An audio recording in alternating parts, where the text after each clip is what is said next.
Caminhei durante várias horas até ao fim desse parque, até encontrar outros na sequência daquele.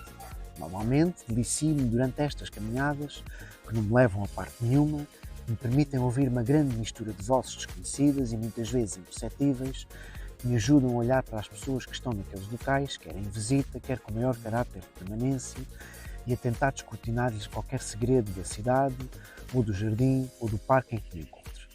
Acabei por atingir uma zona residencial, onde as pessoas me olharam com suspeição e me viraram a cara, ao contrário do que havia acontecido até ali. Pela primeira vez senti-me um estrangeiro, alguém de fora, uma autêntica peça claramente a mais. E fui-me lembrando dos lisboetas mais conservadores que se irritam com tantos turistas, ou que se espantam quando eles aparecem em Benfica, por exemplo. Também eu devo ter irritado uns quantos moradores, ao contrário do que aconteceu na zona mais central, com muito mais turistas, naturalmente. Numa cidade daquela dimensão, existia sempre espaço para dizer não me apetece ir mais, está na hora de voltar para trás.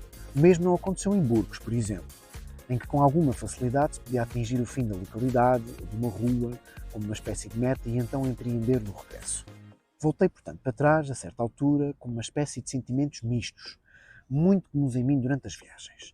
Quero recolher-me aos meus aposentos para descansar, quero continuar a palmilhar esta cidade até cair para o lado. Durante o regresso, passei pelo Lago do Parque. A visão de um espelho liso, com as luzes do lado de lá refletidas nas águas, é sempre muito agradável e não há a menor dúvida de que a presença destas e de outras águas ajuda a regular as temperaturas de Madrid, que seriam ainda mais insuportáveis se estas não estivessem ali. Aliás, atrevo-me igualmente a dizer que se aqueles recursos hídricos não estivessem presentes, Madrid não existiria nesta localização. Contudo, para além desta imagem quase paradisíaca, o lago também me ofereceu uma decepcionante. Dezenas de barcos a remo estavam cuidadosamente arrumados nas margens, provavelmente utilizados nesse dia, o que dava ao conjunto um aspecto de carrinhos de choque encerrados e que me fez pensar igualmente sobre a forma como as pessoas aproveitam por ali o seu tempo, incluindo os turistas.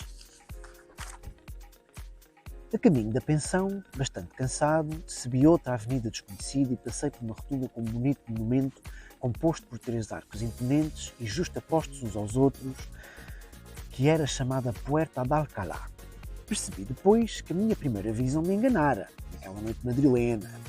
Afinal, o edifício em si estava em obras. Reparava-se, olhando com atenção, mais perto, que tinha sido coberto com um pano representando uma fotografia muito realista da coisa e de vários pontos de vista de quem olhasse. Por ali, cruzei-me com um edifício monumental, ricamente iluminado a roxo, imensamente trabalhado. Fui apressadamente ao telemóvel ver o que era. Mas como estes mapas digitais são uma chatice, alguns mesmo violentos pensamentos, se comparados com os humanos, são capazes de enganar o mais perspicaz dos utilizadores. Foi o que aconteceu comigo. Aquela coisa tão grande não podia ser a Embaixada da Colômbia, ainda que seja um país de língua espanhola, como este. Ainda que esse território tenha pertencido ao Império Espanhol, estava a achar a coisa grande mais para o efeito. Durante alguns momentos fiz figura de idiota no meio da rua, tentava orientar-me, ora virando-me para um lado, ora para o outro, com o dito aparelho em mãos, tentando que ele me dissesse alguma coisa de verdadeira. Mas vá lá, não era o único a fazer figuras tristes, uma vez que o edifício iluminado a roxo estava a servir de cenário para uma quantidade incrível de fotografias, e eu próprio, pouco dado a selfies, decidi tirar uma quando as minhas dúvidas ficaram finalmente esclarecidas. Afinal, aquele era o Palácio das Comunicações, uma casa de cultura, e a embaixada do dito país sul-americano era do outro lado, igualmente num bonito edifício, mas que quase não se via se comparado com o seu imponente e largo vizinho.